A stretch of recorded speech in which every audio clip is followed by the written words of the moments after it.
my colleagues, former heads of state, President Addo, ladies and gentlemen. General Ibrahim Babangida, I hope I'm part of those who interested you to join the army early 60.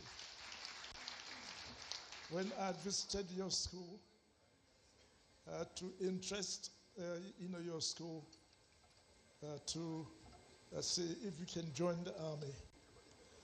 And your headmaster at that time, or head of school at that time, was one famous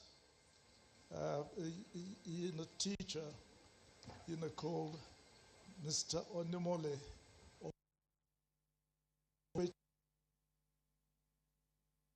And I think there are about 10 of you who in the end decided to join the army.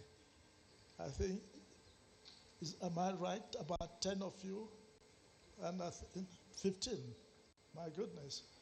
And at least I know 10 of you later joined the army or the Air Force or whatever it is.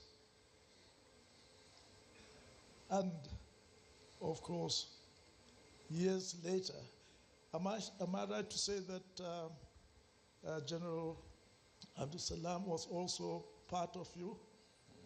So there you are. Those 10 made, and those 15 of you, 10 of you made it in the end.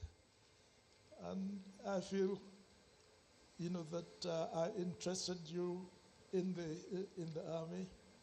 You joined the army and you served very, very well.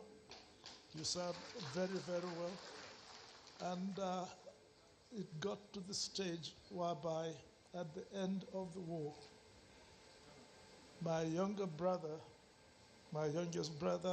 late Isaiah, came and told me about this, his commander.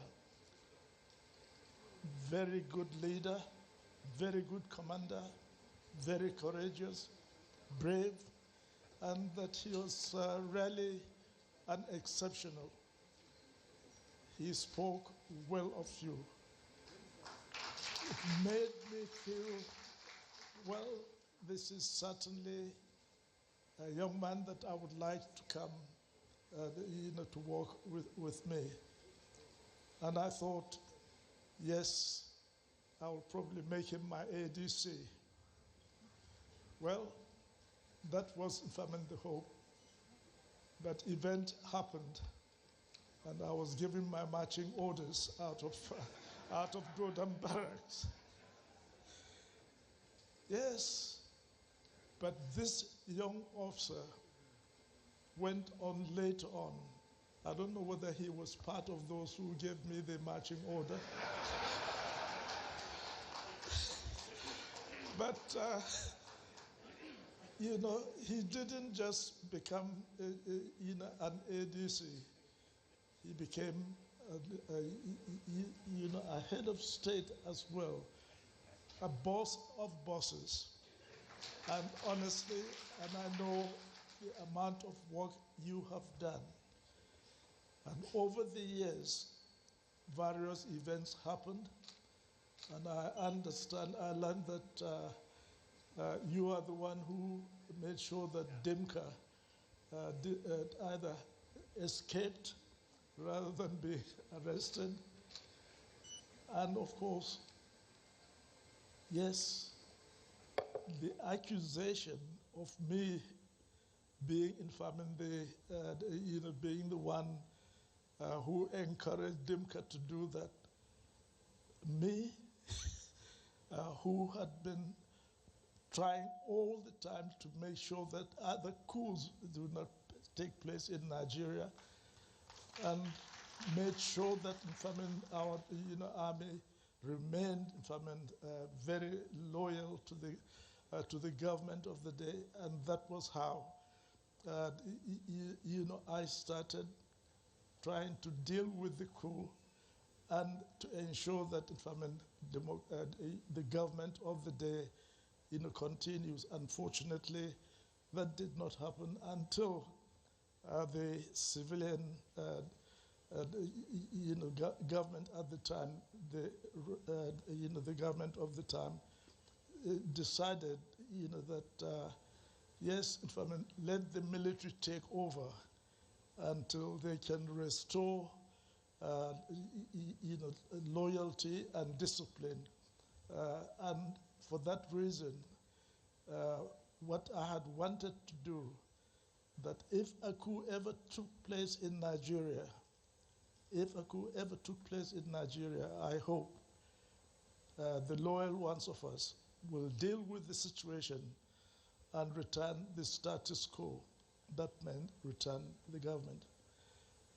And when we were able to really deal with that particular coup, yes, what happened, was that yes,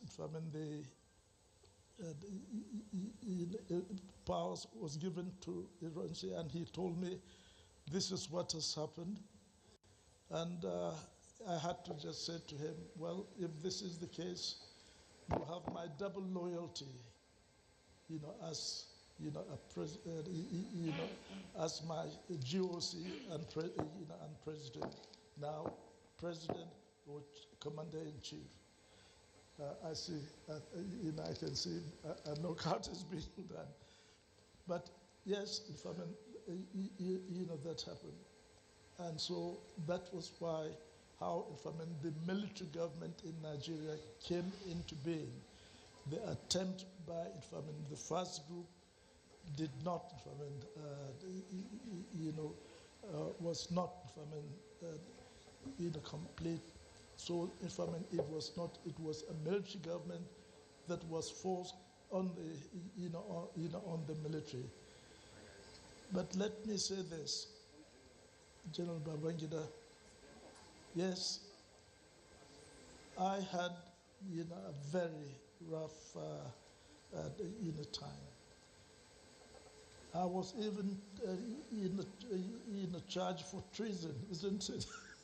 I was charged for treason. You believe that? But however, such a false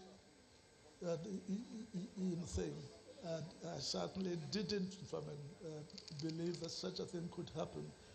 But however, later on, President Shagari rescinded that order, and you, in the end, made sure that, yes, you in the end restored my rank, restored my honor, etc. And you did quite a lot for the country, even though, you even selected me to be, the presidential candidate for NRC, wasn't it? But I can assure you, when it went to the voting, I didn't pass beyond, the ward level, the ward level, just to prove to you that yes, the people do not want military leaders as as the head. But you reinstated me. You really made sure, and you continue to do well, for which I congratulate you. Everyone congratulates you and wish you well for the future. Thank you very much.